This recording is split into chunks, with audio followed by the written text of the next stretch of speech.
नमस्कार दोस्तों, मैं मिस्टर टी आर नायक आप सभी का नायक आईएएस एकेडमी पर तहे दिल से हार्दिक स्वागत करता हूं, हार्दिक अभिनंदन करता हूं। तो प्यारे साथियों, आज एक नया टॉपिक जो हम शुरू करने जा रहे हैं वो है राज्य लोक सेवा आयोग, जो कि हम पढ़ेंगे राजस्थान के लोक सेवा आयोग के बारे में। तो वो कौन सा है दोस्तों? आरपीएससी यानी Rajasthan public service commission, Rajasthan लोक सेवा आयोग के बारे में आज के सेशन में हम लोग पढ़ने वाले हैं। बात ऐसी है कि सेकेंड ग्रेड का जो फर्स्ट पेपर है, जिसके अंदर राजस्थान पॉलिट से कुछ टॉपिक की बात करें तो 7 टॉपिक हमें सिलेबस के अंदर देखने को मिलते हैं, जिसमें से हम कह सकते हैं 4 टॉपिक ऑलरेडी हम पहले पढ़ चुके हैं।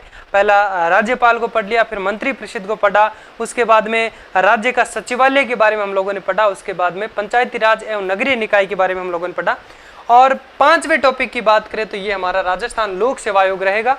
इसके बाद में 2 टॉपिक हमारे और बचेंगे, तो हम कोशिश करेंगे जल्द से जल्द उनको भी कंप्लीट करके राजस्थान की पॉलिटी को समाप्त करते हैं और फिर इंडिया पॉलिटी हम लोग है जो कि पढ़ने की शुरुआत करते हैं। तो इसके बाद में 2 टॉपिक बचेगी आपके, एक तो राजस्थान की विधानसभा और एक बचेगा कौन सा था, हाँ, राज्य मानवाधिकार आयोग। ठीक है, उन दोनों को है जो कि हम, क्योंकि राज्य मानवाधिकार आयोग को इसके साथ में पढ़ लेते, बल्कि अलग से टॉपिक दिया है तो मतलब उसको डीपली पढ़ेंगे हम। थोड़ा ज़्यादा बड़ा तो नहीं होगा, 1 से 1.5 या फिर 2 क्लास उसकी हो जाएगी, लेकिन शानदार तरीके से पढ़ेंगे। अगर सिलेबस में आपको मिला है टॉपिक अलग से दिया है तो मतलब उसमें से प्रश्न अच्छे से बन सकते हैं, इसलिए हम उसको अच्छे से पढ़ेंगे और वही चीज़ पढ़ेंगे जो एग्ज़ाम की दृष्टि से महत्वपूर्ण है। ठीक है, तो आप निश्चिंत रहिए और मेहनत करते रहिए। ठीक है, चलो, इससे पहले हम लोगों ने पंचायती राज जो टॉपिक कंप्लीट कर लिया था। जिन्होंने अगर नहीं देखी है क्लास तो इसी चैनल के जो हमारा है नायक आईएएस एकेडमी, इसी पर है जो कि आप उसको वीडियो के अंदर दे सकते हैं। ठीक है, और जैसे ही टॉपिक पूरा कंप्लीट हो जाता है उसके बाद में मैं 25 से 30 क्वेश्चन की जो प्रश्नोत्तरी लेकर के आता हूँ, जिससे आपका रिविजन हो जाता है और आपका एक प्रकार से क्या हो जाता है, मूल्यांकन। आपका किस प्रकार से मूल्य बन चुका है, यानी तैयारी करने के बाद में।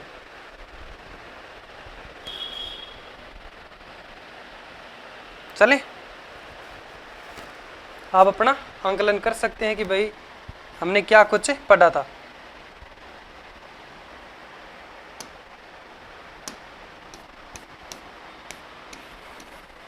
तो पहले तो हेडिंग लगाओ आप, राजस्थान लोक सेवा आयोग का संगठन व भूमिका।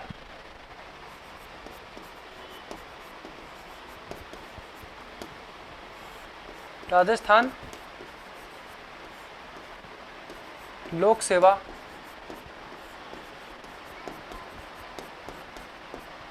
आयोग का संगठन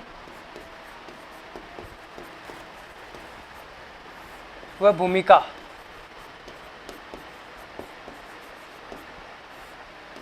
यानी इसकी राज्य के अंदर किस प्रकार से भूमिका रहती है और इसका संगठन किस प्रकार से जो चलता है, या फिर इसका गठन किस प्रकार से हुआ, कब हुआ, कैसे हुआ और कैसे इसके अंदर जो अध्यक्ष व सदस्य कार्य करते हैं, वो सब बातें हम लोग है जो कि बात करेंगे। ठीक है, तो सबसे पहले क्या करना है आपको, इसको अच्छे से समझना है। जैसे जैसे मैं बात करता हूँ तो हर एक पॉइंट को, हर एक चीज़ को अच्छे से समझने की कोशिश करें, और जहाँ पे जो पॉइंट आपको समझ में नहीं आता है तो आप मुझे कमेंट कर सकते हैं कि सर ये जो चीज़ है हमें समझ में नहीं आई, तो मैं उसको दोबारा से बताने की कोशिश करूँगा।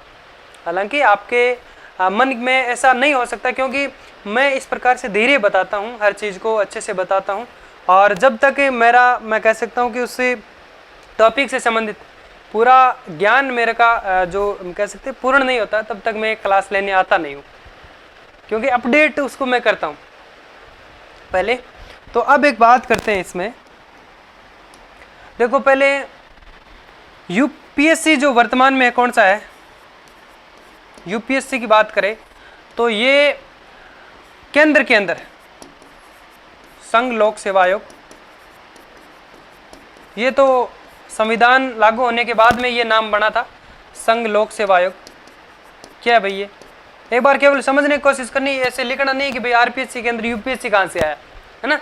तो ये जो है ये केंद्र का भर्ती प्राधिकरण है, केंद्र का सबसे बड़ा भर्ती प्राधिकरण है।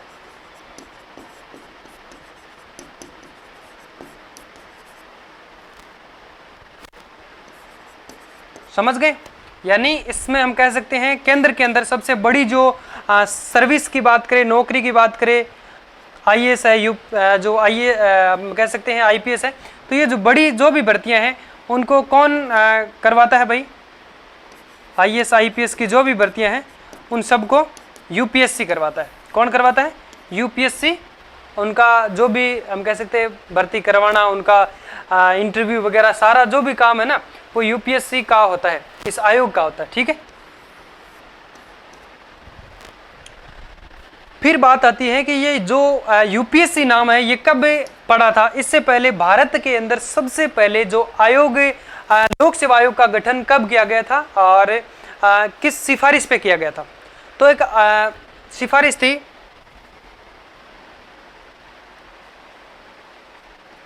ली आयोग था एक। ठीक है, ली आयोग की सिफारिश पे कहो या फिर समझौते पे कहो, तो ली आयोग के सिफारिश पर 1926 की बात है। उस टाइम केंद्र के अंदर लोक सेवा आयोग का गठन किया गया। देखो एक बार समझने की कोशिश करो आप, मैं बताता हूं आपको। भारत में सबसे पहले, एक बार लिखना नहीं है, भारत में सर्वप्रथम, ऐसे लिख दो, लिखना नहीं, सॉरी, सर्वप्रथम, भारत में सर्वप्रथम अगर बात करें तो जो लोक सेवा आयोग है, किसकी बात करें हम? लोक सेवा आयोग, ली आयोग की सिफारिश पर,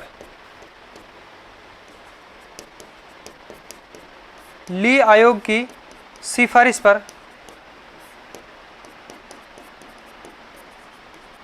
कब? 1926 में इसकी स्थापना की गई। स्थापना की गई। इसका नाम क्या रखा भाई 1926 में? केंद्रीय लोक सेवा आयोग। क्या नाम रखा इसका? केंद्रीय लोक सेवा आयोग।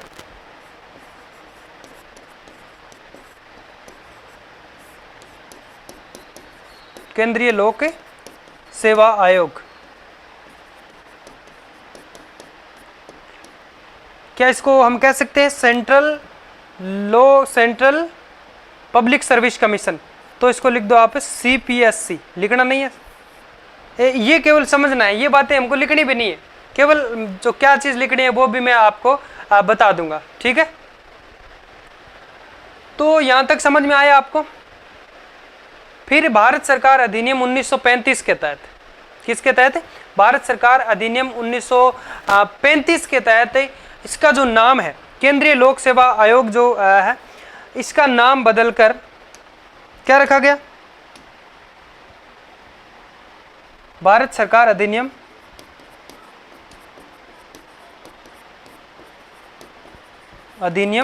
1935 के तहत क्या किया गया? इसका नाम बदलकर रख दिया गया एफपीएससी। क्या रख दिया गया? एफपीएससी। एफपीएससी का फुल फॉर्म क्या होता है? Federal public service commission. Hindi में लिखें तो संघीय लोक सेवा आयोग। क्या होगा? संघीय लोक सेवा आयोग।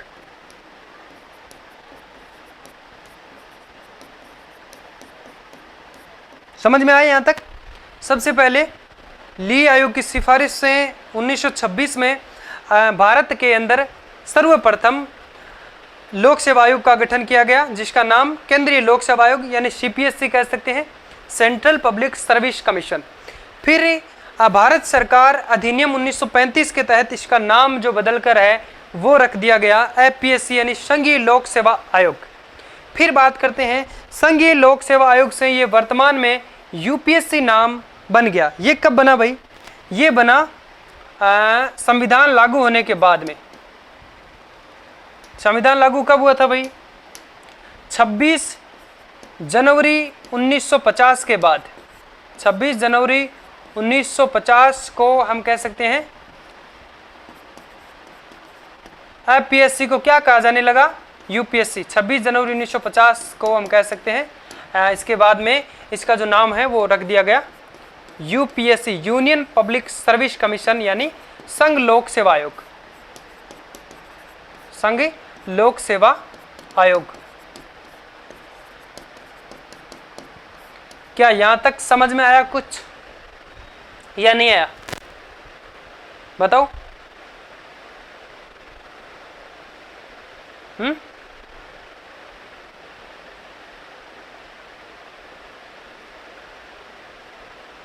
नहीं आया?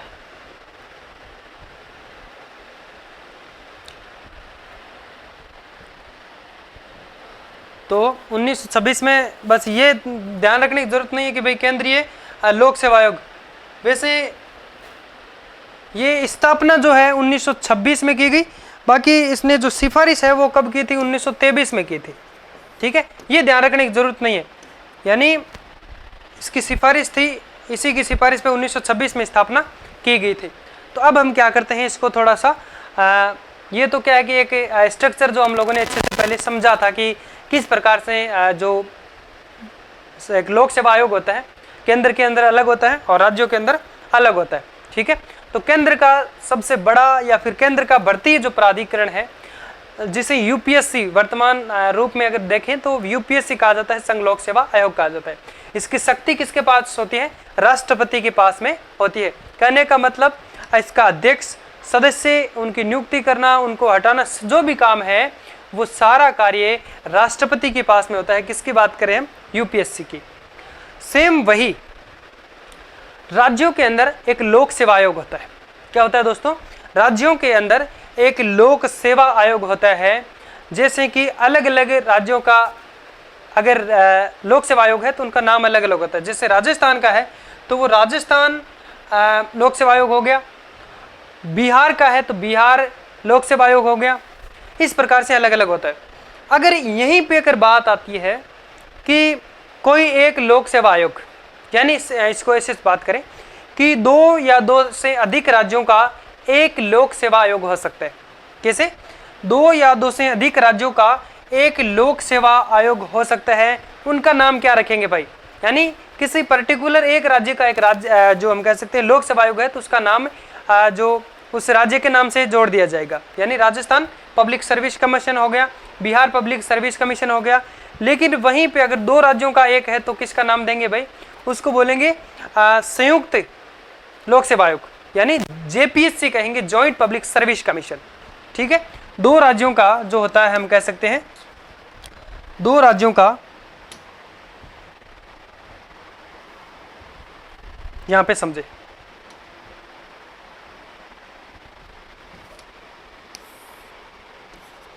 दो राज्यों का अगर एक कोई लोक सेवा आयोग है तो उसको कहेंगे JPSC, joint public service commission, संयुक्त लोक सेवा आयोग।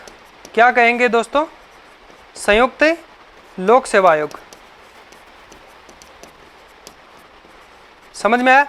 पूछ सकते हैं, आपका प्रश्न डायरेक्ट बन सकता है कि 2 या 2 से अधिक राज्यों के 2 या 2 से अधिक राज्यों का एक लोक सेवा आयोग जिसको किस नाम से जाना जाता है? तो आपको हिंदी में भी पूछ सकते हैं जिसको संयुक्त लोक सेवा आयोग कहते हैं, अंग्रेजी में पूछ सकते हैं जॉइंट पब्लिक सर्विस कमीशन कहते हैं, और फुल फॉर्म के शॉर्ट फॉर्म के रूप में भी पूछ सकते हैं जेपीएससी जिसको कहा जाता है। ये बाकी बातें भी आप पे थोड़ा सा एक बार लिखना नहीं है, ये तो थोड़ा ध्यान रखने की बात है, बाकी इसके अंदर ये आएगा नहीं, बाकी जानकारी आपको रखनी चाहिए। ठीक है, यहाँ तक समझ में आया? फिर बात आती है कि इस प्रकार के जो सभी आयोग हैं जो हम बात कर सकते हैं, जैसे यूपीएससी है, जेपीएससी है, बीपीएससी है, आरपीएससी है, ये जो भी है ना प्रत्येक राज्य के अंदर जो लोक सेवा आयोग है, ये सभी प्रकार के लोक सेवा आयोग जो है वो संवैधानिक आयोग है। अब संवैधानिक कैसे हैं? संवैधानिक का मतलब जिसका संविधान के अंदर उल्लेख देखने को मिलता है वह संवैधानिक कहलाता है, और जिसका संविधान के अंदर उल्लेख देखने को नहीं मिलता है वह गैर संवैधानिक कहलाता है, या सांविधिक कहलाता है, या असंवैधानिक कहलाता है, या विधिक कहलाता है। समझ में आया यहाँ तक? ओके, तो मानवाधिकार आयोग की बात करें, लोकायुक्त की बात करें, सूचना आयोग की बात करें, सूचना आयोग था ना, और महिला आयोग की बात करें, और हम बात कर सकते हैं SC ST अल्पसंख्यक की बात करें तो ये जो सारे हैं ये हम कह सकते हैं असंवैधानिक आयोग है, जिसमें से बाकी का नाम हम लोगों ने उसमें पढ़ा था, राज्यपाल के अंदर पढ़ लिया था, और राज्य मानवाधिकार आयोग को तो हम अलग से पढ़ने वाले हैं क्योंकि वो हमारे टॉपिक में दिया हुआ है। ठीक है, अब क्या करते हैं हम, इसको समझ लिया, अब इसको लिखते हैं थोड़ा। ठीक है, जो जितना पढ़ा है उतना थोड़ा सा लिख लेते हैं ताकि कुछ कम हो जाए, क्योंकि पहले मैं ज़्यादा समझा देता हूँ और फिर लिखवाऊँगा। इसमें क्या होता है कि जैसे जितना हमने लिखा है पहले पढ़ा है उतना अगर लिखेंगे तो वो चीज़ सारी तुरंत रिपीट हो जाती है। रिपीट का मतलब रिवीजन हो जाती है और आपके माइंड में सेट हो जाती है। जैसे हम क्या करते हैं 5 पेज पढ़ते हैं और फिर अगर लिखते हैं ना तो धीरे धीरे क्या है कि पीछे का थोड़ा थोड़ा भूल जाते हैं ना। हेडिंग लगा दी सबने? ओके,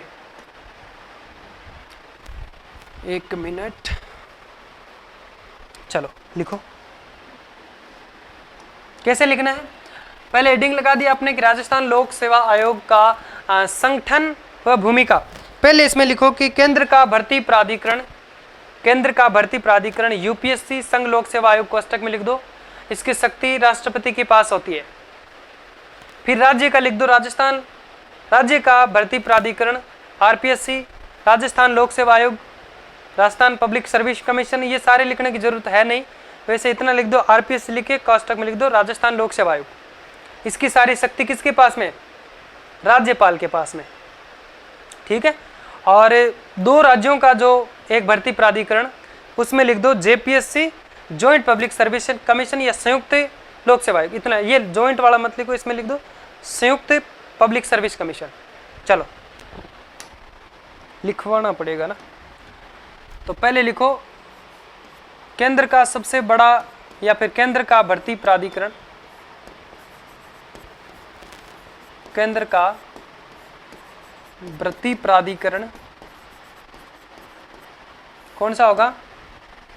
UPSC संघ लोक सेवा आयोग। संघ, पहले मुझे ये बताओ भाई कि आवाज आप सब तक अच्छे से आ रही है ना? क्योंकि अगर आवाज अच्छे से नहीं आएगी तो दिक्कत हो जाएगी भाई। एक बार चेक करता हूं मैं ना, आवाज आ रही है ना अच्छे से? ओके, तो केंद्र का भर्ती प्राधिकरण कौन सा है? UPSC संघ लोक सेवा आयोग। इसमें ये लिख दो, इसकी शक्तियां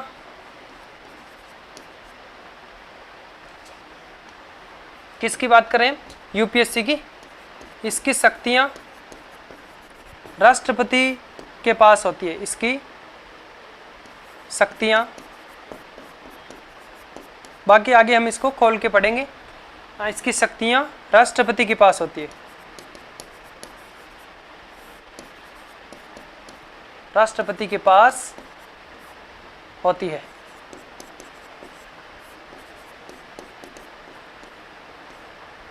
राज्य के अंदर स्वयं राष्ट्रपति के हम कह सकते हैं समकक्ष जो व्यक्ति होता है, राज्य का प्रथम नागरिक, केंद्र का प्रथम नागरिक राष्ट्रपति और राज्य का प्रथम नागरिक हो गया राज्यपाल। ठीक है, तो सेम यही SI भर्ती प्राधिकरण जो राज्य के अंदर होता है उसका उसकी शक्तियां जो सारी वो उसके पास होती है, हम कह सकते हैं राज्यपाल के पास में।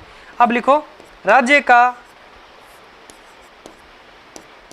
भर्ती प्राधिकरण, तो हम बात करेंगे RPSC की। ठीक है, तो राज्य के अंदर हम बात कर सकते हैं राज्य का भर्ती प्राधिकरण, यानी हम बात कर रहे हैं राजस्थान की। राजस्थान का भर्ती प्राधिकरण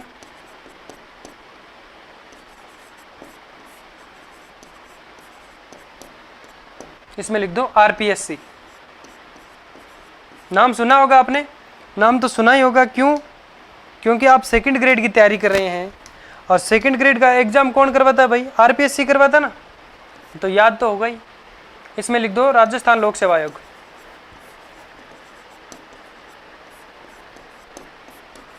राजस्थान लोक सेवा आयोग। इसकी शक्तियां किसके पास होती है? राज्यपाल के पास। इसकी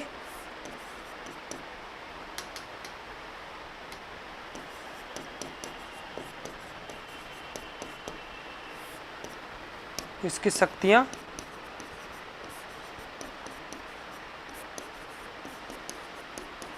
राज्यपाल के पास होती है।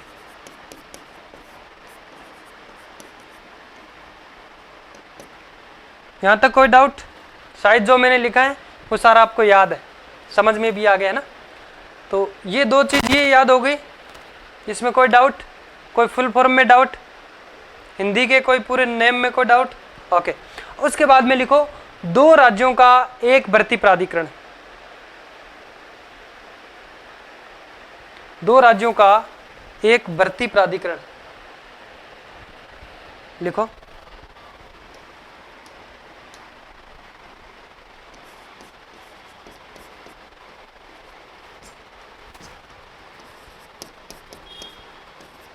दो राज्यों का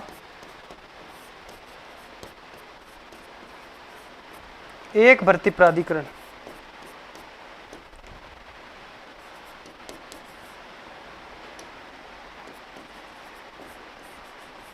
क्या कहा जाता है भाई इसको?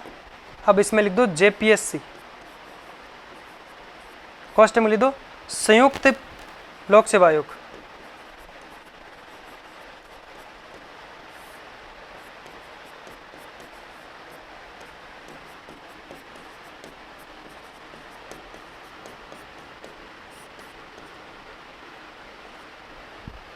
ठीक है, संयुक्त लोक सेवा आयोग। बाकी वो पीएससी सीपीएससी वो लिखने की जरूरत नहीं, वो केवल समझना था। वर्तमान में जो जिस प्रकार से है वो हमको अच्छे से पढ़ना है। और हालांकि ये जो राजस्थान का आयोग पढ़ रहे हैं तो इसके अंदर वो उसको पढ़ने की ज़रूरत नहीं, लेकिन वर्तमान में क्या पुराना भी आता है और वो भी पूछा जाता है, लेकिन वो हम आगे पढ़ेंगे, इसके अंदर पढ़ने की ज़रूरत नहीं है। वैसे हमारा यूपीएससी का आयोग इसमें है नहीं दिया, नहीं तो फिर उसके बारे में अच्छे से पढ़ते। ठीक है, अब लिखो इस प्रकार के सभी आयोग संवैधानिक आयोग कहलाते हैं, जिनका यानी संविधान के अंदर उल्लेख जो होता है जिसे संवैधानिक आयोग कहलाते हैं कहा जाता है। लिखो इस प्रकार के सभी आयोग संवैधानिक आयोग कहलाते हैं।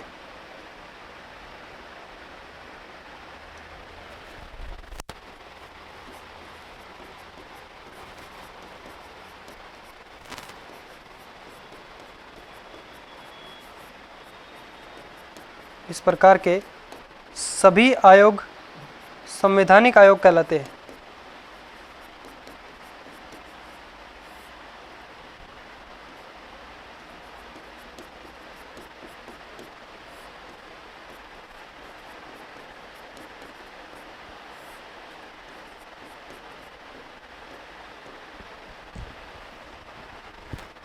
क्योंकि संविधान में इनका उल्लेख संविधान में मिलता है। क्योंकि संविधान में इनका उल्लेख मिलता है।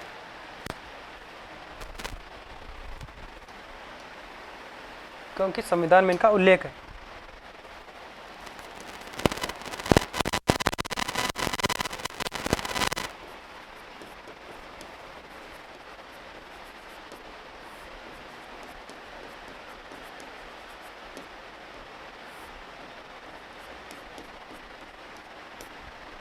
ठीक है, कॉस्ट में लिख दो क्योंकि संविधान में इनका उल्लेख है।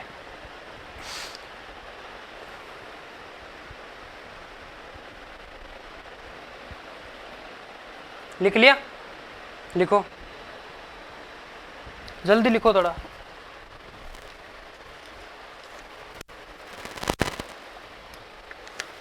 क्योंकि कोर्स काफ़ी पड़ा है, लिखने में थोड़ा जल्दी कर लिया करो, बाकी समझने में हाँ थोड़ा टाइम ले सकते हो, फिर रिवीजन में ज़्यादा टाइम लगेगा नहीं। मेन तो ये नोट करने में ही लगता है।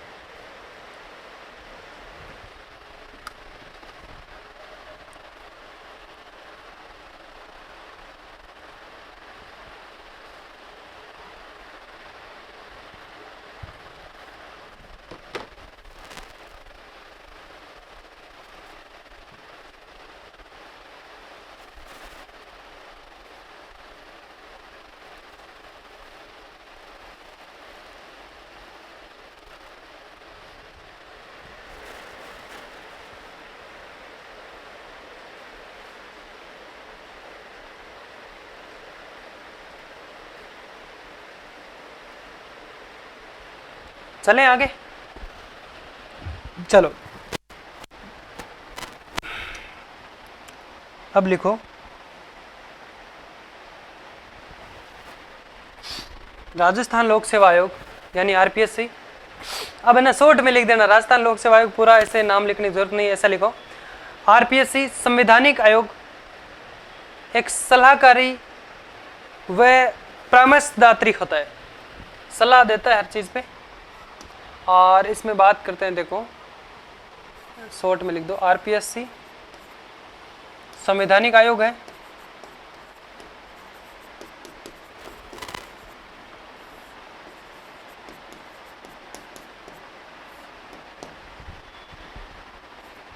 एक सलाहकारी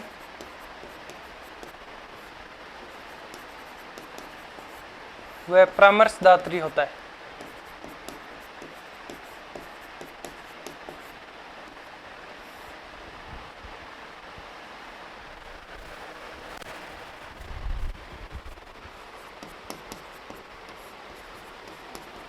ठीक है, फिर लिखो यूपीएससी की तर्ज में यानी संघ लोक सेवा आयोग के तर्ज में आरपीएससी यानी राज्य के अंदर इसका गठन किया गया, संघ लोक सेवा आयोग के तर्ज पर।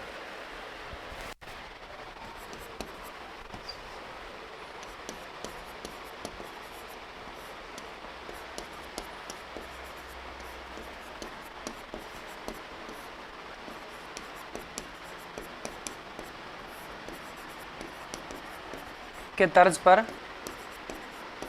राजस्थान लोक सेवा आयोग का गठन किया गया।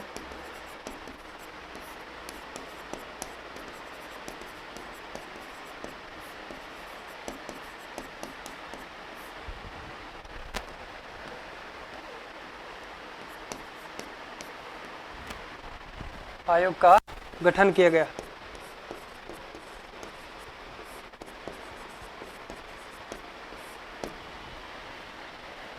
ठीक है, यानी जिस प्रकार से केंद्र के अंदर एक लोक सेवा आयोग यूपीएससी को रखा गया, सेम वैसे ही हम कह सकते हैं राज्यों के अंदर, प्रांतों के अंदर एक एक जो लोक सेवा आयोग का गठन किया गया। तो अब हम क्या करते हैं, एक हेडिंग लगाओ, आप ऐतिहासिक पृष्ठभूमि जानते हैं, क्या जानेंगे, ऐतिहासिक पृष्ठभूमि। जिस प्रकार से हम लोगों ने अभी पहले पढ़ा था वो हम पढ़ते हैं। लिखो ऐतिहासिक पृष्ठभूमि।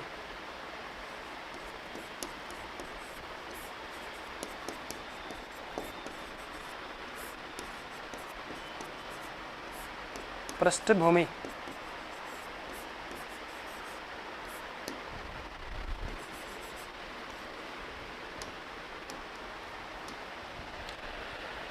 देखो, इसमें पहले हम थोड़ा सा समझते हैं। 1919 में भारत शासन अधिनियम के तहत क्या किया गया था कि सबसे पहले लोक सेवा आयोग का गठन जो उसका प्रावधान किया गया था। और जो 1923 का हम बात कर रहे थे, 1923 का जो एक आयोग था, ली आयोग की सिफारिश पर, ये हम लोगों ने बात कर ली, वैसे लिखना है इसको। और 1926 में फेडरेशन जो हम लोगों ने पहले पढ़ा था, अब इसको लिखते हैं।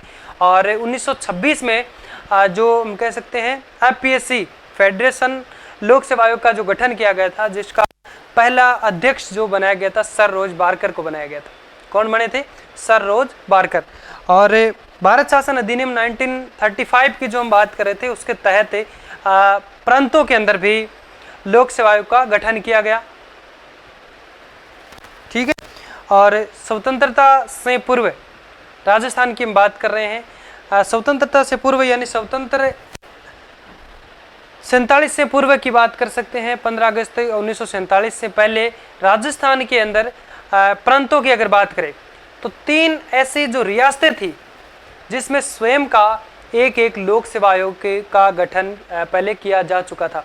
यानी जैसे कि जोधपुर है, जयपुर और बीकानेर, ये 3 ऐसे राजस्थान के अंदर रियासतें थी जिसमें अपना स्वयं का एक एक हम कह सकते हैं लोक सेवा आयोग था, जिसमें जोधपुर ने 1939 में गठन किया था और 1940 में किया था जयपुर ने, और 1946 में था बीकानेर के अंदर, और 47 के बाद में इनको हटा दिया था और सबका राजस्थान का एक बनाया गया था। वो कौन सा था भाई? यानी स्वतंत्रता से पहले की ये बात हम कर रहे हैं, अलग अलग था उनका, और फिर राजस्थान लोक सेवा आयोग सबका एक बनाया गया।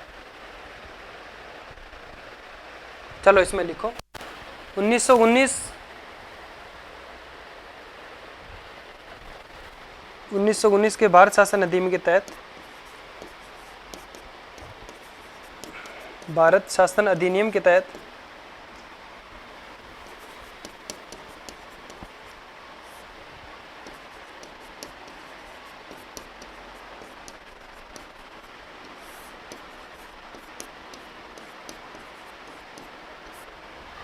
क्या किया गया था? 1919 में भारत शासन अधिनियम के तहत है, जो कि सबसे पहले लोक सेवा आयोग का गठन का प्रावधान किया गया था।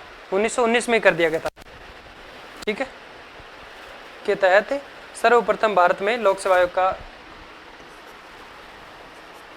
के तहत सर्वप्रथम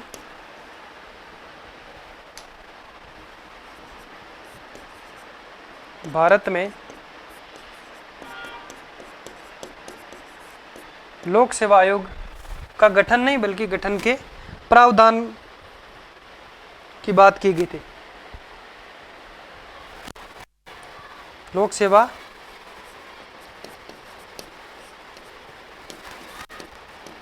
के गठन का प्रावधान किया गया।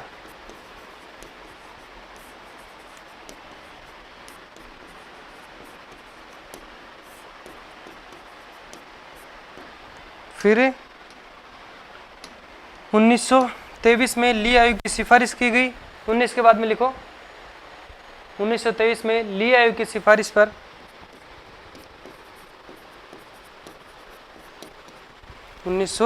में ली आयोग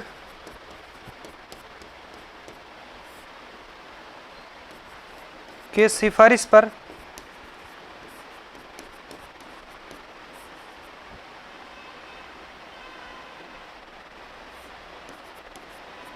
पर 1926 में केंद्र में लोक सेवा आयोग का गठन किया गया। सीधा लिख दो। वैसे पहले वो अलग अलग लिखने की जरूरत नहीं है कि भाई पहले इसका नाम 1926 में तो केंद्र लोक सेवा आयोग था, केंद्रीय लोक सेवा आयोग, और उसके बाद में संघीय लोक सेवा आयोग रखा गया। लेकिन इसमें सीधा लिख दो आप 1926 में संघीय लोक सेवा आयोग का गठन किया गया।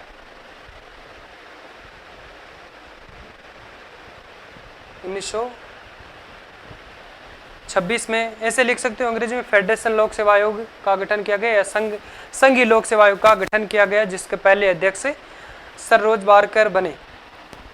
26 में संघीय लोक सेवा आयोग का गठन किया गया।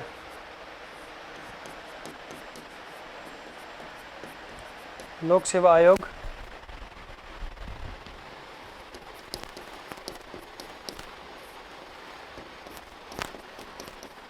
कोष्टक में लिख दिया एफपीसी, और भी लिख लो, फुल फॉर्म लिख लो, ठीक है, या फिर फेडरेशन पब्लिक सर्विस कमीशन वैसे लिख लो, हिंदी में लिख लो उसको अगर याद नहीं हो रहा है तो। 26 में संघीय लोक सेवा आयोग का गठन किया गया।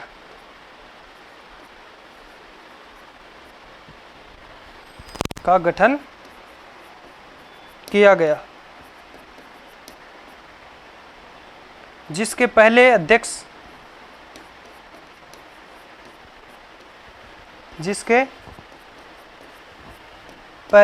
कौन बने, थोड़ा ध्यान में रखना आपको। जिसके पहले अध्यक्ष सर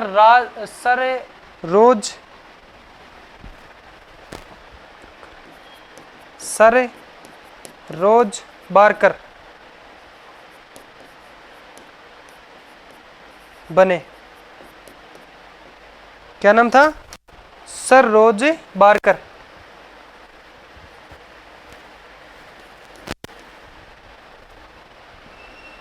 ऊपर वाला लिख लिया, ये देखो नाम दिख रहा है ना, सर रोज बारकर, सर रोज बारकर कह के ऊपर रहे बने। यानी सबसे पहले 1926 में, वैसे तो वो नाम अलग चेंज किया, वो अलग छोड़ो, 26 में संघीय लोक सेवा आयोग एक जो वर्तमान में यूपीएससी के नाम से जाना जाता है, जो कि 1950 के बाद में संविधान लागू होने के बाद में उसका नाम यूपीएससी कर दिया गया। और ये इस आयोग की सिफारिश कब की गई थी? 1923 की सिफारिश थी और 26 में इसका गठन किया गया। ठीक है, लिखो इतना।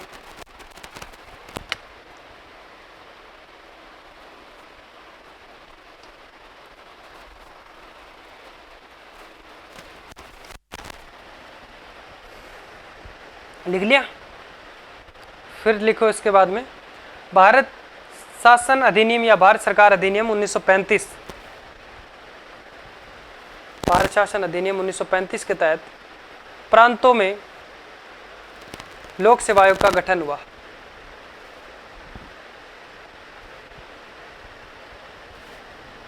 प्रांतों में लोक सेवा आयोग का गठन हुआ। यहां तक लिख दिया। अब लिखो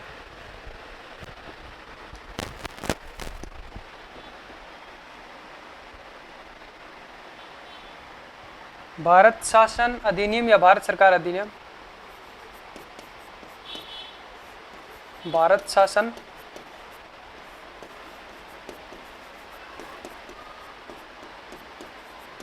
अधिनियम 1935 के तहत प्रांतों में लोक सेवा आयोग का गठन हुआ। अधिनियम के तहत प्रांतों में लोक सेवा आयोग का गठन हुआ। प्रांतों में लोक सेवा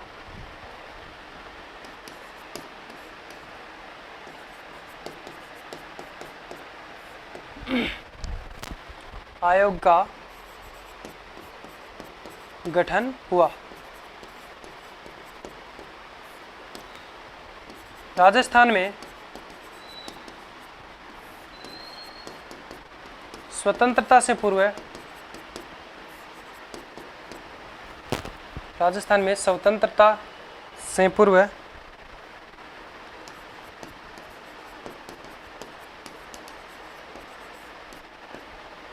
तीन रियासतों में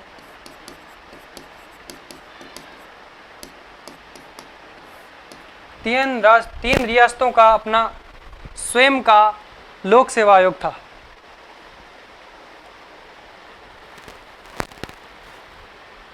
तीन रियासतों में अपना स्वयं का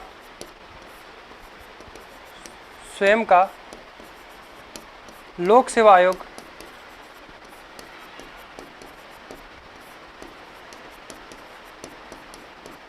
का गठन हो रखा था।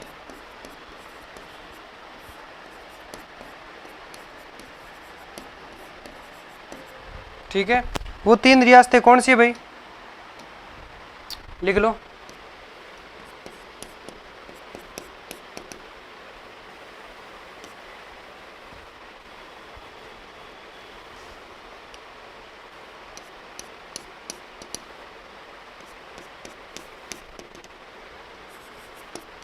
जोधपुर,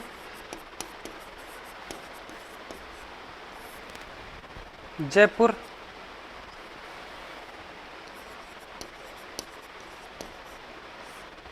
बीकानेर।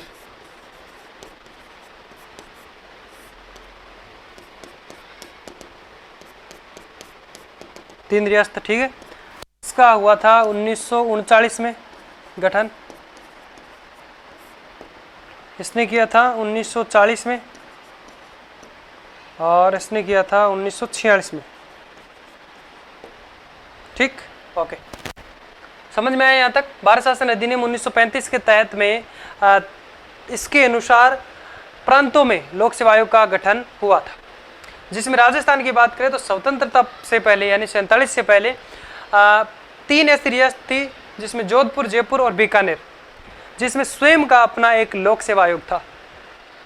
ठीक है, तो जोधपुर वाले का जो 1939 में गठन हुआ था और जयपुर वाले का 1940 और बीकानेर वाले का 1946, इन तीन रियासतों में स्वयं के अपने लोक सेवा आयोग थे। एक लाइन और लिख दो इसमें इन 3 रियासतों में स्वयं का अपना लोक सेवा आयोग था। वैसे लिख दिया है हमने यहाँ पे, चलो लिख दो ऐसे। इन 3 रियासतों में, इन 3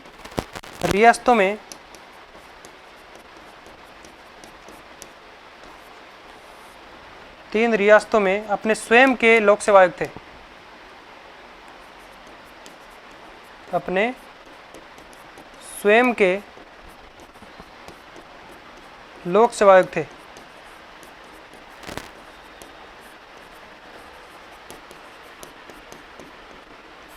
आयोग थे,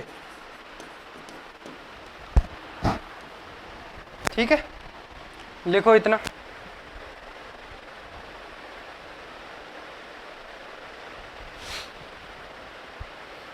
तो ऐतिहासिक पृष्ठभूमि जान ली। ये ऐतिहासिक पृष्ठभूमि थी लोक सेवा आयोग के बारे में। कब इसका प्रावधान किया गया, कब इसको का गठन किया गया, किस आयोग के सिफारिश पे किया गया, ये तमाम जो बातें हैं और इनके बारे में हम लोगों ने जान लिया। ये एक पृष्ठभूमि थी, ठीक है, ये एक तरह से फ्रेमवर्क हम लोगों ने कर लिया है।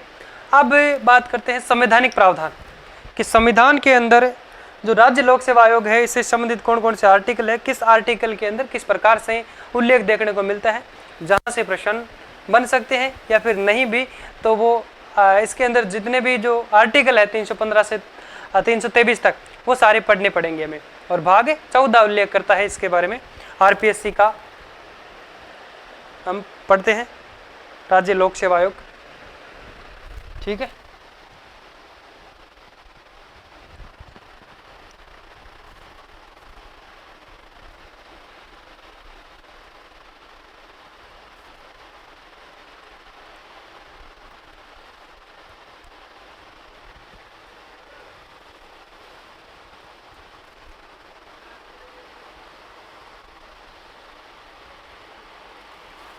जल्दी लिखो थोड़ा, लिख लिया। अब लिखो संवैधानिक प्रावधान, हेडिंग लगाओ संवैधानिक प्रावधान।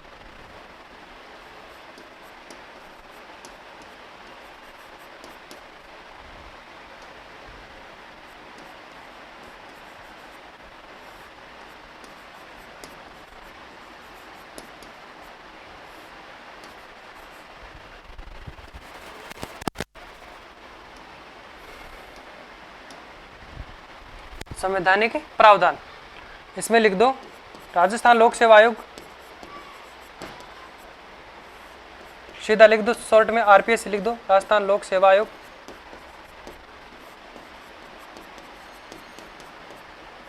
संविधान का भाग किसमें उल्लेख मिलेगा भाई?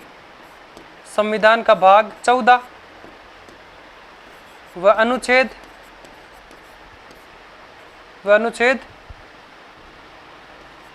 315 से 323 तक, 315 से 323 तक हमें सारे ये पढ़ने हैं। आरपीएससी का उल्लेख, आरपीएससी का उल्लेख भाग 14 व अनुच्छेद 315 से 323 तक, ठीक है। तो पूछ सकते हैं कि आरपीएससी से संबंधित या फिर राज्य लोक सेवा आयोग संबंधित कौन सा हो जाएगा भाई? 315 से 300 राजस्थान लोक सेवा आयोग, ठीक है। इसमें यहाँ उल्लेख लिखने की जरूरत नहीं, वैसे लिख दो आरपीएससी का उल्लेख भाग 14 व अनुच्छेद 315 से 23, लिख दी ये लाइन। अब पहली बात ही लिखो आप 315 का फर्स्ट क्लॉज क्या कहता है? फर्स्ट क्लॉज ये कहता है कि प्रत्येक राज्य में एक लोक सेवा आयोग होगा, प्रत्येक राज्य में एक लोक सेवा आयोग होगा जिसका गठन राज्यपाल के द्वारा किया जाएगा। और गठन के लिए या फिर हम कह सकते हैं गठन हेतु विधि जो है वो राज्य की विधान मंडल के द्वारा बनाई जाएगी। लेकिन इसका जो सचिव है वो राज्यपाल द्वारा ही नियुक्त किया जाता है। चलो बात करते हैं, यानी इसके अध्यक्ष व सदस्यों की नियुक्ति।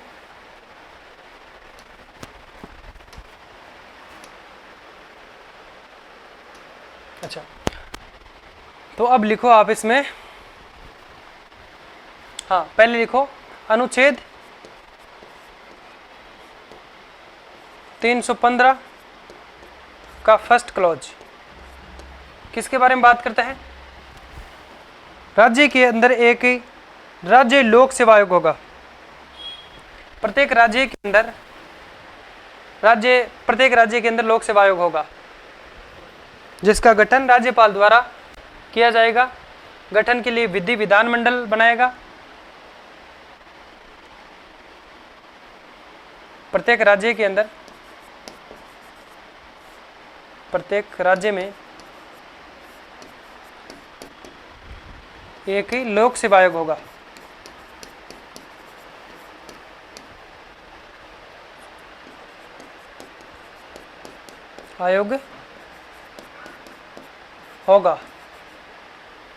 जिसका गठन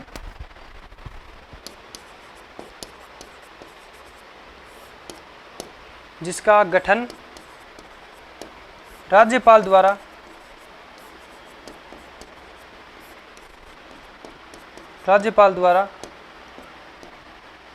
विधि निर्माण हेतु विधानमंडल कार्य करेगा। इसमें गठन हेतु विधि कौन बनाएगा? राज्य की विधानमंडल द्वारा। इसमें लिखो गठन हेतु या फिर गठन के लिए, गठन हेतु विधि निर्माण का कार्य विधि राज्य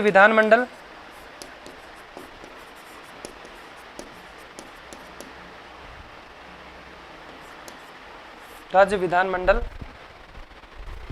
द्वारा विधि बनाई जाएगी।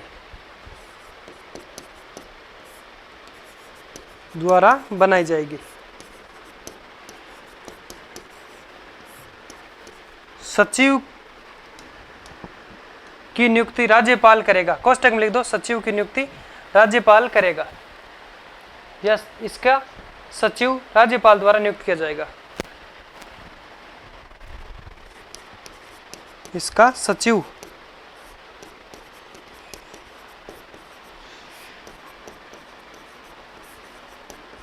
राज्यपाल द्वारा नियुक्त किया जाएगा।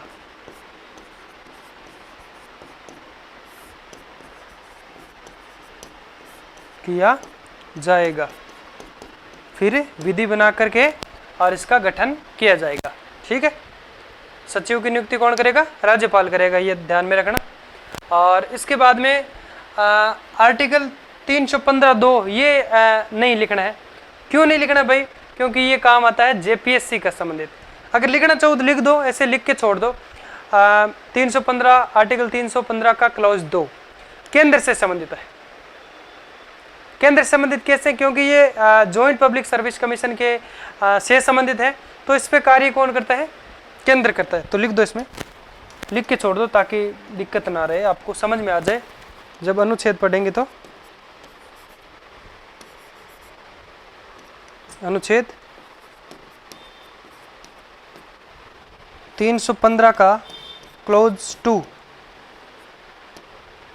किसकी बात करता है? केंद्र से संबंधित है। केंद्र से संबंधित है। कोष्टक में लिख दो जेपीएससी। मेन तो जेपीएससी से है, तो भाई संयुक्त लोक सेवा आयोग को कौन संभालता है? यानी केंद्र से जो उसका नियंत्रण किया जाता है। कहने नियंत्रण तो वही करता है, लेकिन राष्ट्रपति के हाथ में ये सारा कार्य होता है, जैसे कि राज्य के अंदर राज्यपाल के पास में होता है। तो जेपीएससी का जो हम कह सकते हैं क्या, जेपीएससी की शक्तियां जो सारी है वो राष्ट्रपति के पास में होती है।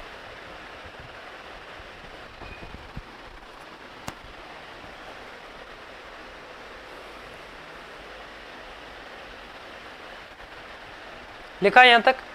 अब लिखो 316 का फर्स्ट क्लॉज, यानी आरपीएससी के अध्यक्ष व सदस्यों की नियुक्ति राज्यपाल द्वारा मंत्रिपरिषद की सलाह से की जाएगी। नेक्स्ट, लिख लिया यहां तक, आगे लिखते हैं फिर। और सदस्यों की संख्या का निर्धारण कौन करेगा? राज्यपाल करेगा। वर्तमान में आरपीएससी के अंदर कितने अध्यक्ष कितने सदस्य हैं? 1 + 7, एक अध्यक्ष प्लस 7 सदस्य, 8 है। पहले कितने थे? 1 + 2, एक अध्यक्ष 2 सदस्य, यानी 3 थे। लिखो, कौन सा अनुच्छेद पढ़ेंगे? 315, सॉरी 316, अनुच्छेद 316 का फर्स्ट क्लॉज क्या कहता है? आरपीएससी के या फिर इसके अध्यक्ष व सदस्यों की नियुक्ति, इसके अध्यक्ष व सदस्यों की नियुक्ति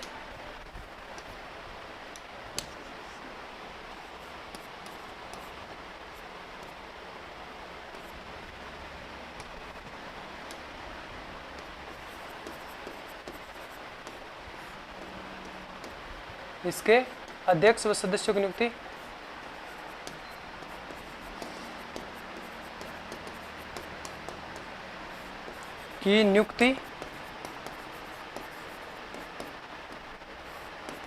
राज्यपाल द्वारा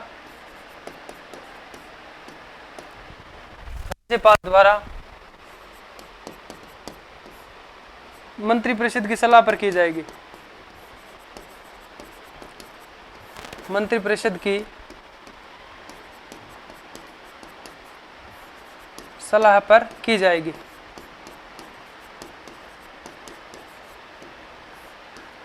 ठीक है। और इसके सदस्यों का निर्धारण, सदस्यों की संख्या का निर्धारण, सदस्य संख्याओं का निर्धारण राज्यपाल द्वारा किया जाएगा। इसमें लिख दो, सदस्य संख्याओं का निर्धारण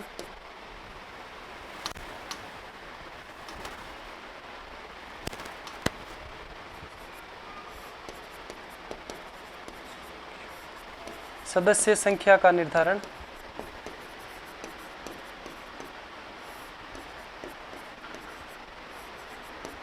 राज्यपाल द्वारा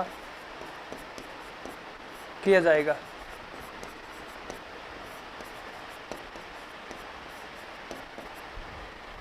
ठीक है। वर्तमान में इसके सदस्य अध्यक्ष व सदस्य कितने हैं? वर्तमान में सदस्यों की संख्या, वर्तमान में सदस्यों की संख्या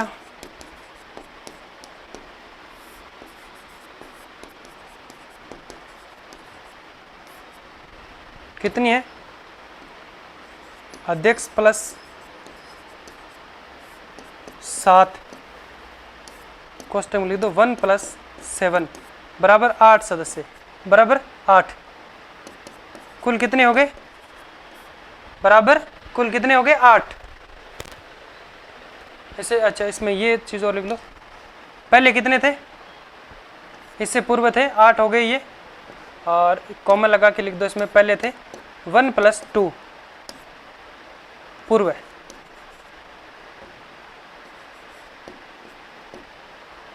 पूर्व मतलब इससे पहले, 8 से पहले कितने थे? 1 + 2 थे। इसमें प्रश्न इस प्रकार से बनता है, ये शायद 18 के अंदर पूछा गया था कि आरपीएससी के अध्यक्ष व सदस्य, तो अगर दोनों का साथ में पूछते हैं अध्यक्ष व सदस्यों की संख्या, तो 1 + 7 भी पूछ सकते हैं, या कुल संख्या पूछते हैं तो 8 याद करना वहाँ पे। और ऐसे पूछ सकते हैं कि अध्यक्ष रहित सदस्यों की संख्या, तो 7 होती है वहाँ पे, 8 मत करके आ जाना। अध्यक्ष रहित पूछेंगे, सहित पूछेंगे तो 8 आती है, ये भी ध्यान रखना। और कई बार ऐसे आता है कि अध्यक्ष सदस्य, तो उसमें 17, 16 भी आता है, 12 भी आता है, तो ये थोड़ा ध्यान रखना। पूर्व के अंदर इसके पहले है जो कि कितने थे? 1, 2 थी। लिख लिया यहाँ तक? तो ये 316 1 हो गया। और इसके अंदर योग्यता भी इसी के अंदर आती है। योग्यता पढ़ते हैं। क्या योग्यता क्या रखी गई भाई आरपीएससी के अंदर जो अध्यक्ष और सदस्यों के लिए? इसमें लिखो आगे, योग्यता योग्यता का कोई भी संविधान के अंदर उल्लेख नहीं है। योग्यता के लिए संविधान में कोई उल्लेख नहीं है। तो फिर भाई कैसे नियुक्त करेंगे? लेकिन एक चीज जरूर है, इसमें आधे से अधिक सदस्यों के पास में कम से कम, चाहे केंद्र का हो चाहे राज्य का हो, 10 वर्ष का आईएएस का हम कह सकते हैं अनुभव होना चाहिए। आधे से ज़्यादा सदस्य जो है, आधे से ज़्यादा मतलब हो गया, देखो 7 सदस्य है। कितने सदस्य? 7 सदस्य। इसमें आधे से ज़्यादा कितने होंगे? आधे कितने होंगे? 3, और आधे से ज़्यादा मतलब 4। तो 4 सदस्य कौन होंगे? आईएएस अधिकारी, जिनके पास में कम से कम 10 वर्ष का अनुभव।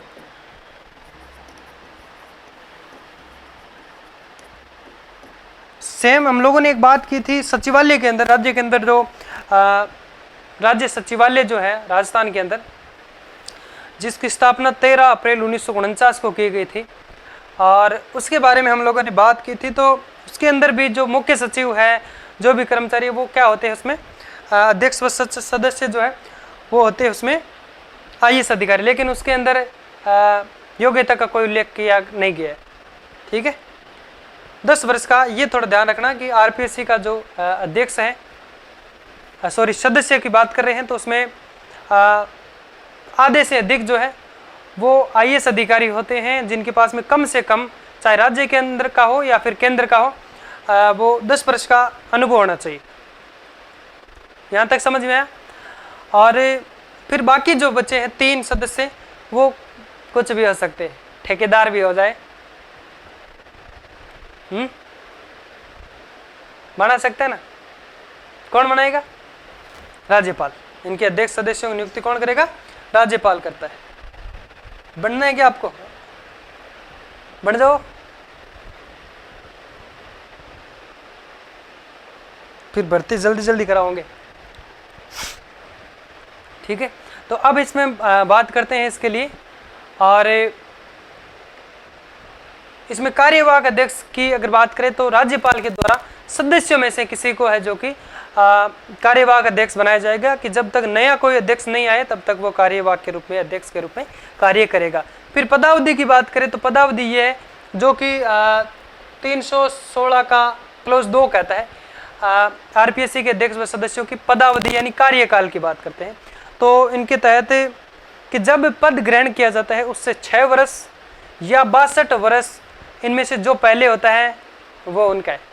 पहले का मतलब ये होता है कि देखो, अगर वो जिस दिन ज्वाइन करता है उससे 6 वर्ष अगर हो रहे हैं, 62 वर्ष का अगर नहीं हुआ है, ठीक है, 6 वर्ष का हुआ है, जैसे कि मानो कि कोई 55 वर्ष का था, तो 62 में से कितने बच गए? इसके 7।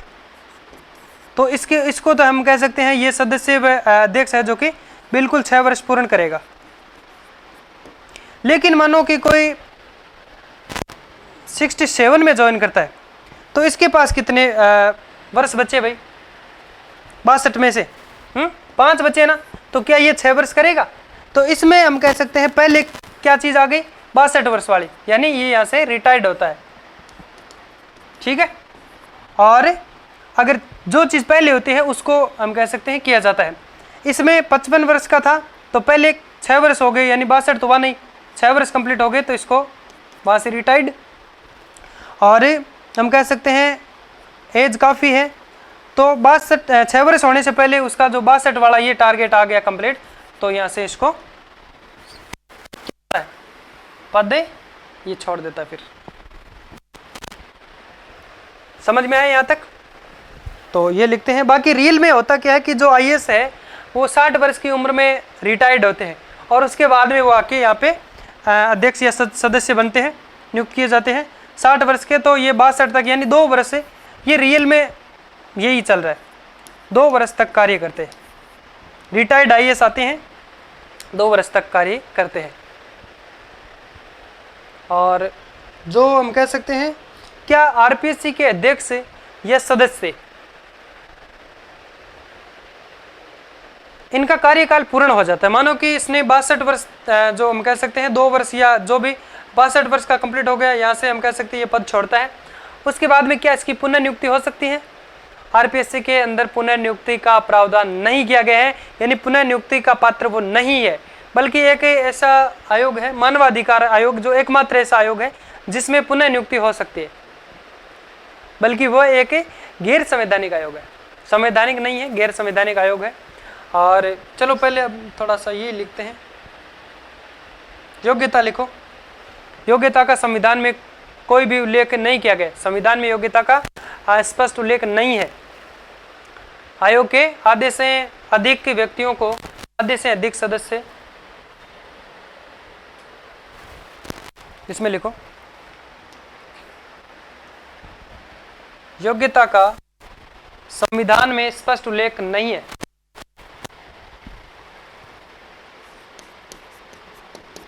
संविधान में योग्यता का स्पष्ट उल्लेख नहीं है।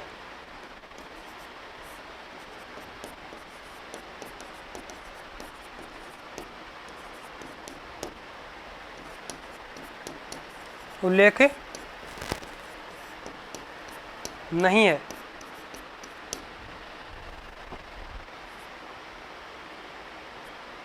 योग्यता का संविधान में स्पष्ट उल्लेख नहीं है।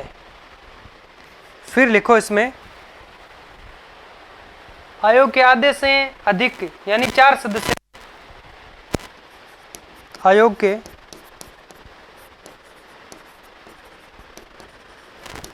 आधे से अधिक कितने होंगे? जो मैंने बताया था 7 है, तो उसमें से 3 आधे होंगे और ये 4 सदस्य, तो आधे से अधिक कितने होंगे? 4 सदस्य। पोस्ट में लिख दो 4 सदस्य, समझ में आ जाए। आयोग के आधे से अधिक 4 सदस्य ऐसे होंगे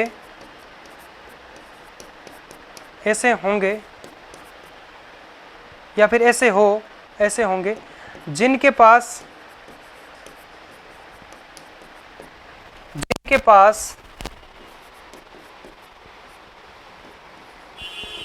कम से कम 10 वर्ष का, अधिकतर हो सकता है अधिकतम कितना भी, कम से कम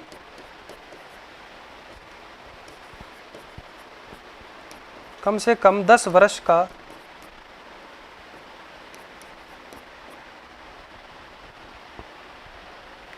केंद्र या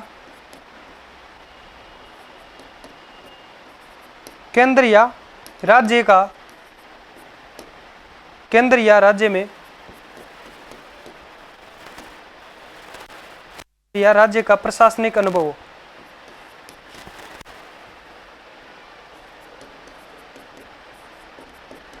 प्रशासनिक अनुभव हो।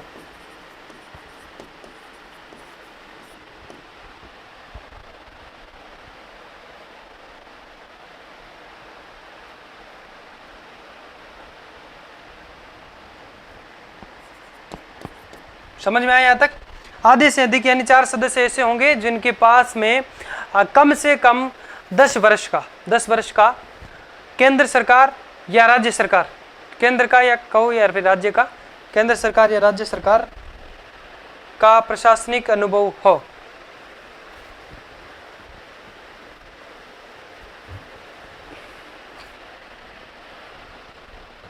केंद्र सरकार या राज्य सरकार, इसमें लिख दो चाहे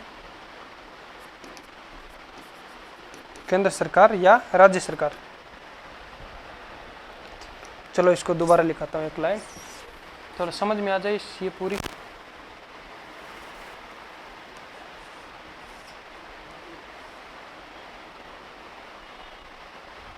ठीक, अब लिखाता हूँ। देखो, कम से कम 10 वर्ष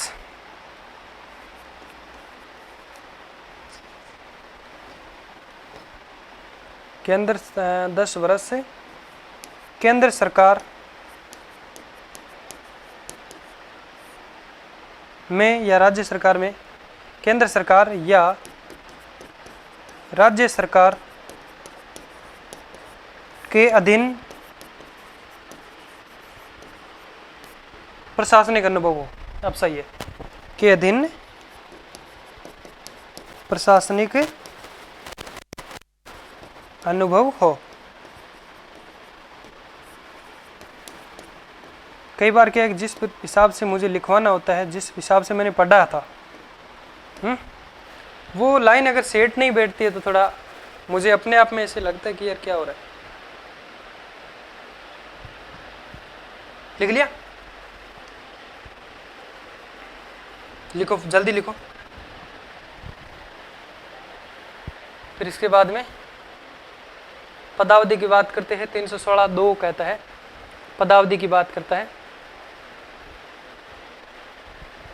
अच्छा, इसमें पहले वो चीज़ और पढ़ लो। एक के अंदर कार्यवाहक अध्यक्ष की नियुक्ति। नियुक्ति का मतलब कौन बनाएगा कार्यवाहक अध्यक्ष? राज्यपाल नियुक्त करेगा। किसको बनाएगा? सदस्यों में से ही किसी को, कि जब तक नया अध्यक्ष कोई नहीं बनाया जाए तब तक है जो कि वो कार्य करता है।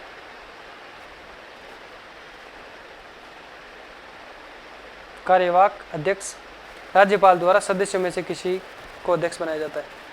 चले लिखो आगे, इसी में लिख दो आगे। कार्यवाहक अध्यक्ष एक के अंदर ये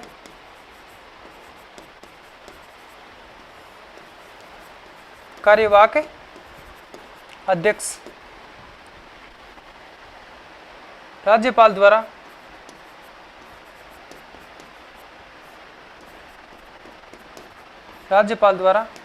सदस्यों में से ही किसी एक को, सदस्यों में से ही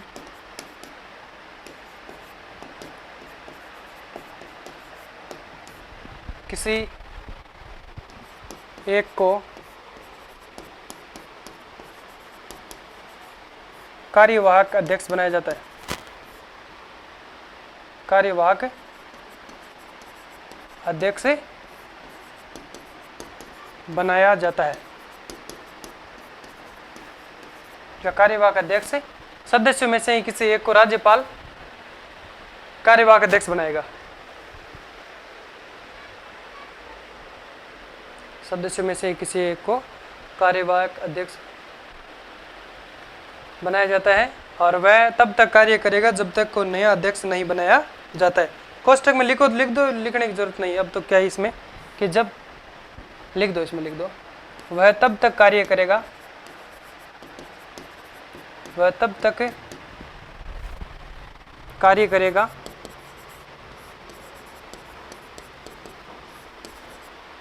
जब तक कोई नया अध्यक्ष नहीं बनाया जाए। नहीं बनाया जाए।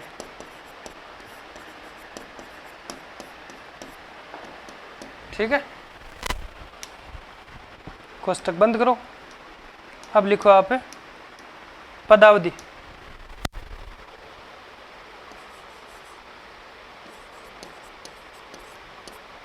अनुच्छेद 316(2)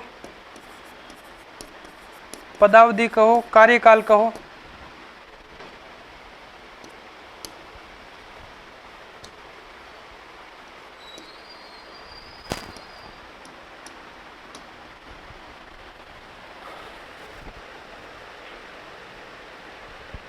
अनुच्छेद 316(2) के तहत पद ग्रहण से 2 वर्ष या 62 वर्ष उम्र तक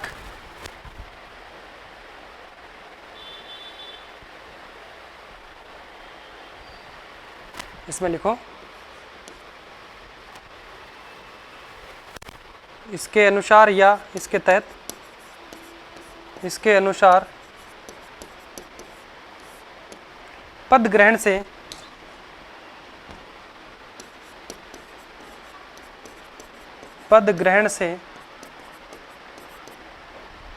इसके अनुसार पद ग्रहण से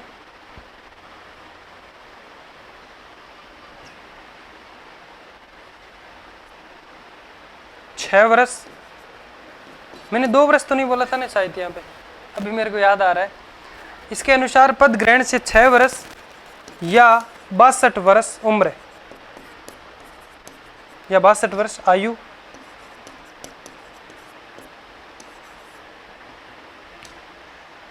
पूर्ण तक। फिर लिख दो जो पहले हो, जो पहले हो। अब समझा दिया मैंने आपको पहले क्या किस प्रकार से, ठीक है। यानी 60 वर्ष का अगर कोई अध्यक्ष या सदस्य नियुक्त होता है तो 6 वर्ष पहले कहाँ से आएगा, 62 हो जाएगा, तो 62 पहले हो गया तो पहले पार। और अगर 55 वर्ष का 56 वर्ष का आता है तो वो 6 वर्ष पूरा कर लेता है।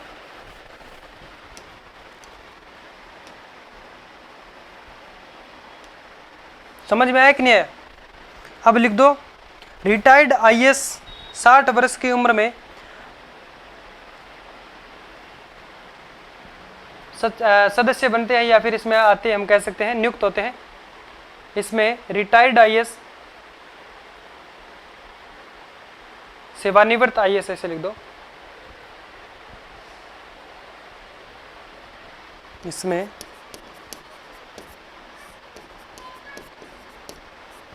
सेवानिवृत्त आईएएस 60 वर्ष उम्र में नियुक्त होते हैं।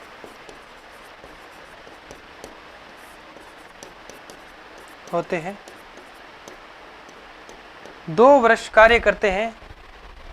62 में यहाँ से क्या हो जाते हैं, 2 वर्ष नियुक्त होते हैं, 2 वर्ष के लिए कार्य करते हैं।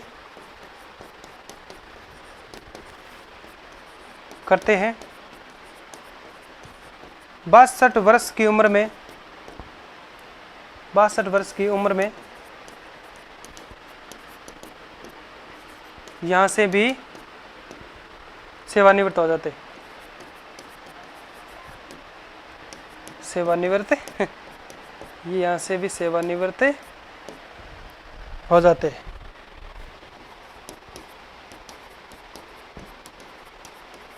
ठीक है, कहने का मतलब ये है कि वो 2 साल यहाँ पे कार्य करते हैं। 62 वर्ष पहले हो जाता है, 6 से पहले 62 हो जाता है।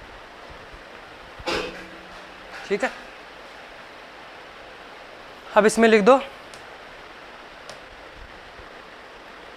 और अन्य सदस्यों को कोई खास अनुभव की आवश्यकता नहीं होती है। अन्य सदस्यों को कोई खास अनुभव की आवश्यकता नहीं होती है। और कार्यकाल समाप्ति के बाद में इसमें पुनः नियुक्ति भी का प्रावधान भी नहीं है। लिख दो इसमें अन्य सदस्यों को कोई खास अनुभव की आवश्यकता नहीं है। एक लाइन तो इसी में लिख लो, अन्य सदस्यों को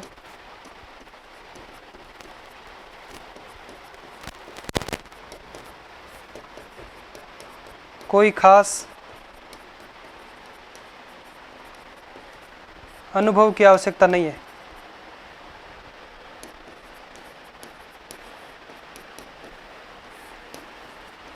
नहीं है, कोई खास अनुभव की आवश्यकता नहीं है। ये लिखो। इसके बाद में लिखो आप कार्यकाल समाप्ति के बाद पुनः नियुक्ति का पात्र नहीं होता है आरपीएससी का अध्यक्ष या सदस्य, जिसको अगर क्या है उसका कार्यकाल पूर्ण हो जाता है। लिखो कार्यकाल समाप्ति के बाद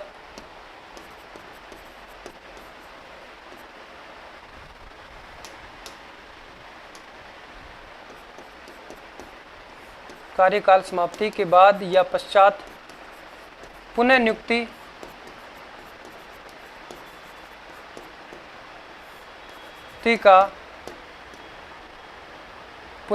का पात्र नहीं है।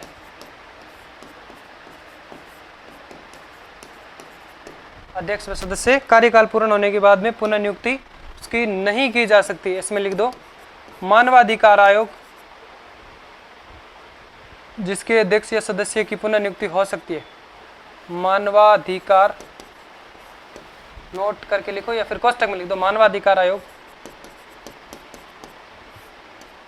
के सदस्य अध्यक्ष व सदस्य की पुनः नियुक्ति की जा सकती है। मानवाधिकार आयोग में सदस्य की पुनर्नियुक्ति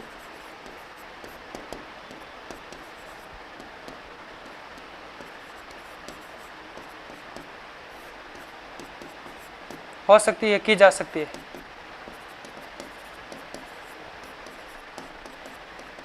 ठीक है, चलो समझ में आया यहां तक। अब लिख दो आप त्याग पत्र व शपथ 316(2) के अंदर ही है, इसी के अंदर है त्याग पत्र व शपथ।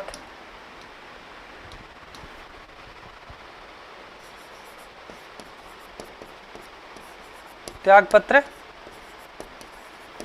व शपथ इसी में ही है 316(2) में।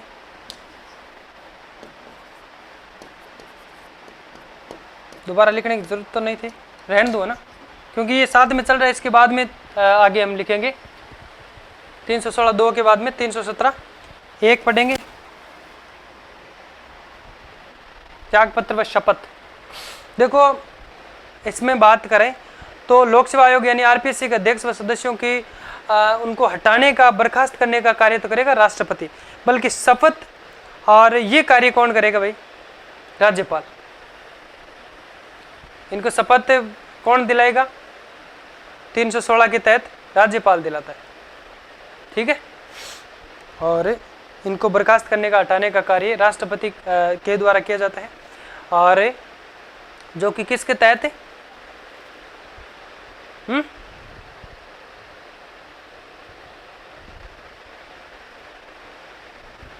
चलो इसमें देखो,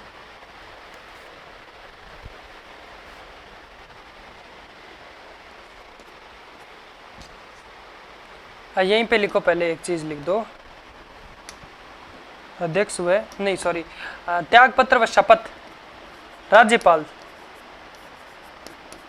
राज्यपाल द्वारा किसके तहत? राज्यपाल के द्वारा अनुच्छेद 316(2) के तहत। यहां तक समझ में आया?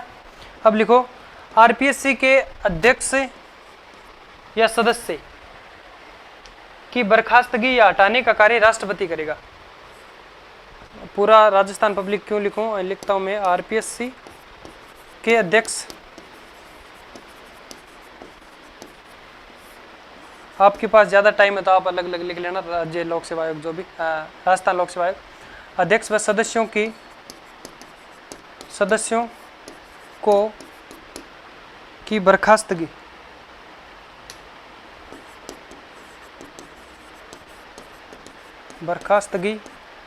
क्वेश्चन में लिख दो, हटाना या हटाने का कार्य राष्ट्रपति करेगा। हटाने का कार्य राष्ट्रपति करेगा। राष्ट्रपति करेगा। अब इसके उल्लेख की बात करें भाई, यानी बर्खास्तगी का जो है, यानी इसके अध्यक्ष सदस्यों की बर्खास्तगी, हटाना व निलंबन का प्रावधान किसमें है भाई? अनुच्छेद 316(2) में उल्लेखित है। आरपीएससी, या फिर सीधा लिखो इसके अध्यक्ष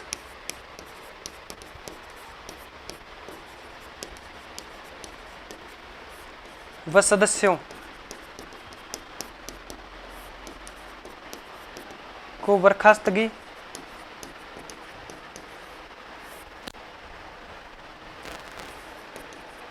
व हटाने व निलंबन का उल्लेख, निलंबन का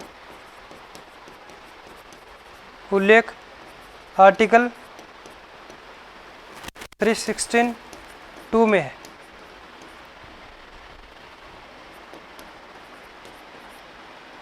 समझ में आया यहाँ तक? इसके अध्यक्ष सदस्यों को बर्खास्तगी यानी हटाना व निलंबन का जो कार्य है, ये तो एक ही चीज होगी, बर्खास्तगी, हटाना व निलंबन।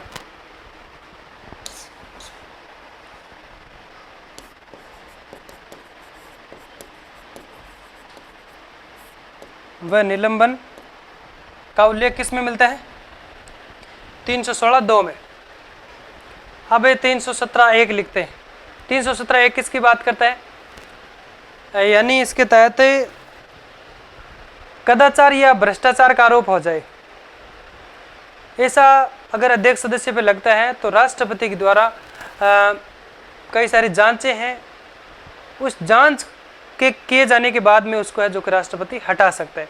जांच का कार्य जो हम कह सकते हैं सुप्रीम कोर्ट द्वारा अनुच्छेद 145 के अधीन निहित जो कुछ प्रक्रिया है उसके अनुसार की जाती है।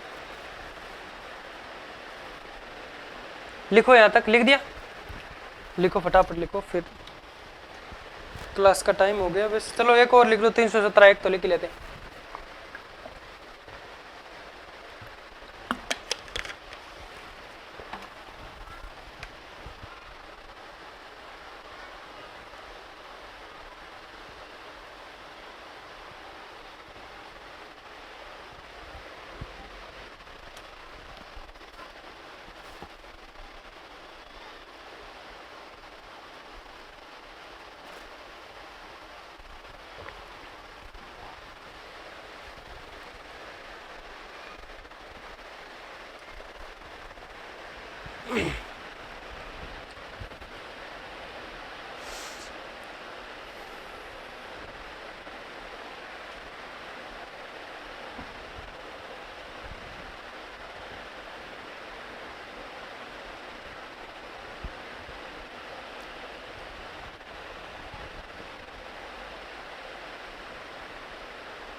चलो लिखो, इसमें अनुच्छेद 317 का फर्स्ट क्लॉज क्या लिखेंगे इसमें? के तहत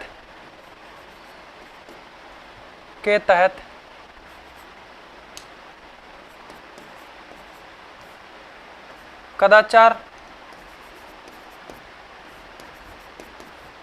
यानी भ्रष्टाचार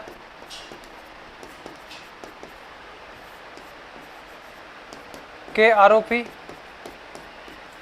में राष्ट्रपति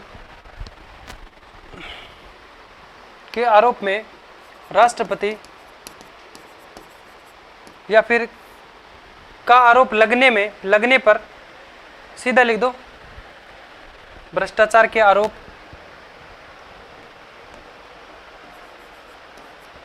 का आरोप लगने पर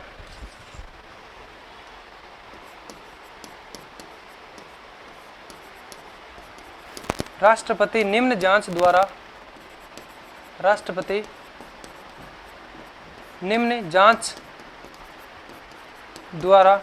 या फिर निम्न जांच के पश्चात है जो कि उनको हटा देगा। निम्न जांच के बाद हटा सकता है।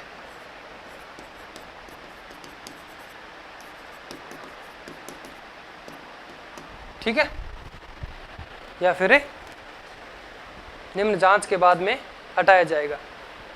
समझ में आ गया? यानी अनुच्छेद 317(1) के तहत कदाचार भ्रष्टाचार का आरोप लगने पर राष्ट्रपति निम्न जांच के बाद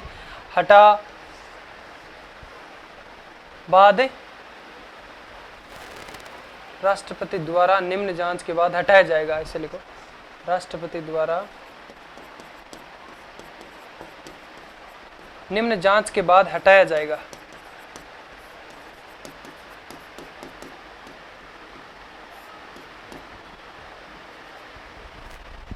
फिर लिखो इसके बाद, जांच का कार्य कौन करेगा? सुप्रीम कोर्ट द्वारा अनुच्छेद 145 के दिन जांच का कार्य सुप्रीम कोर्ट या उच्चतम न्यायालय लिख दो,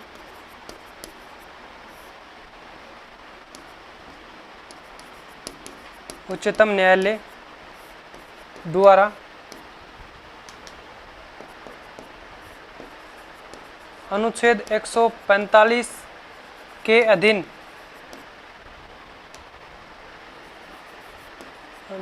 धारा 145 अनुच्छेद 145 के अधीन निहित प्रक्रिया अनुसार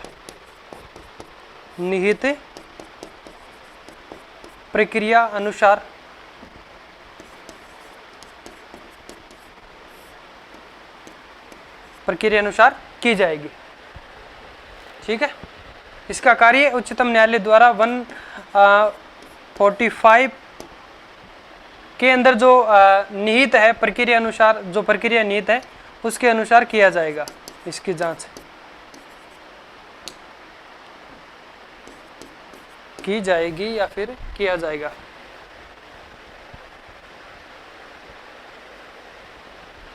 ठीक है, इसकी जांच का कार्य किया जाएगा। समझ में आया?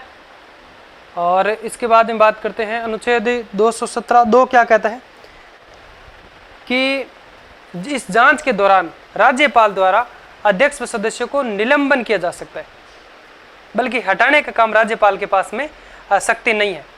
लिख लो 217(2) और लिख लो एक, फिर 3 कल पढ़ेंगे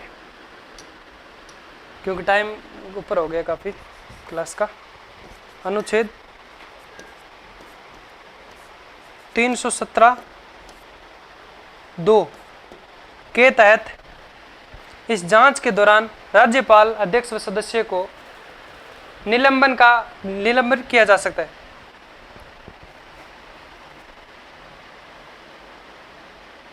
के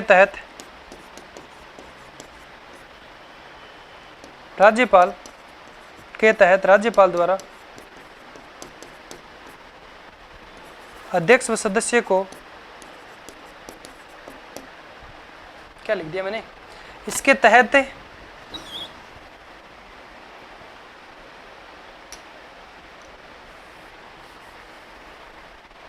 अनुच्छेद 317(2) के तहत जांच के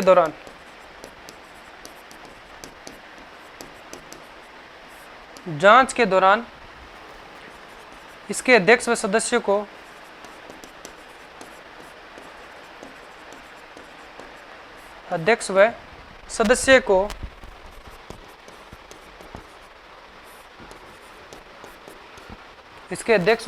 को निलंबन राज्यपाल द्वारा किया जा सकता है। इसके अध्यक्ष व सदस्य को राज्यपाल द्वारा निलंबन किया जा सकता है। सदस्य को राज्यपाल द्वारा निलंबन समझते हो ना आप? के तहत जांच के दौरान इसके अध्यक्ष व सदस्य को राज्यपाल द्वारा निलंबित किया जा सकता है।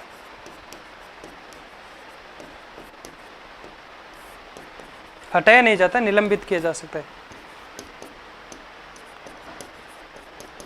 ठीक है, तो ये अनुच्छेद 317(2) भी हम लोगों ने पढ़ लिया। 3 बात करता है कदाचार के अलावा निम्न परिस्थितियां जो जिसमें राष्ट्रपति उनको हटा सकता है, तो वो बात करता है अनुच्छेद 317(3) आर्टिकल। अनुच्छेद जो 317 का 3रा क्लॉज ये बात करता है कि इसके अलावा ये जो है हम कह सकते हैं प्रक्रिया कदाचार के अलावा कई सारी ऐसी प्रक्रिया हैं जैसे कि दिवालिया घोषित हो जाए, और मानसिक रूप से या फिर शारीरिक रूप से असक्षम हो जाए व्यक्ति, तब भी राष्ट्रपति हटा सकते हैं। नैतिक अधमता हो यानी चरित्रहीनता का दोषी भी माना जाए तो भी इसको राष्ट्रपति हटा सकता है। कोई लाभ का पद धारण कर ले तो भी राष्ट्रपति उसे हटा सकता है। या फिर हम कह सकते हैं कर्तव्य से बाहर कई अन्य काम करता है, कोई फैक्ट्री में भी साथ काम करता है, कोई कंपनी खोल ली उस पर भी काम करता है इसके साथ, तो भी उसको हटाया जा सकता है। तो ये 317(3) बात करता है, जो हमें बात है हम लोगों ने की है कि कदाचार से अन्य जो परिस्थितियाँ हैं, ये जो दिवालिया है, मानसिक रूप से शारीरिक रूप से हम कह सकते हैं वो असक्षम व्यक्ति हो गया है, तो इस प्रकार की जो भी परिस्थितियाँ हैं ये 317(3) बात करती है इनके बारे में। तो ये सब बाकी जो बचा है ये पढ़ेंगे हम कल, और मैं आशा करता हूँ कि बहुत शानदार सेशन आज का गया है। तो आप लोग मेरे साथ बने रहें, आप सभी को बहुत बहुत धन्यवाद। तो इसी के साथ में फिर मिलते हैं साथियों एक नए जोश और जुनून के साथ, तब तक के लिए राम राम।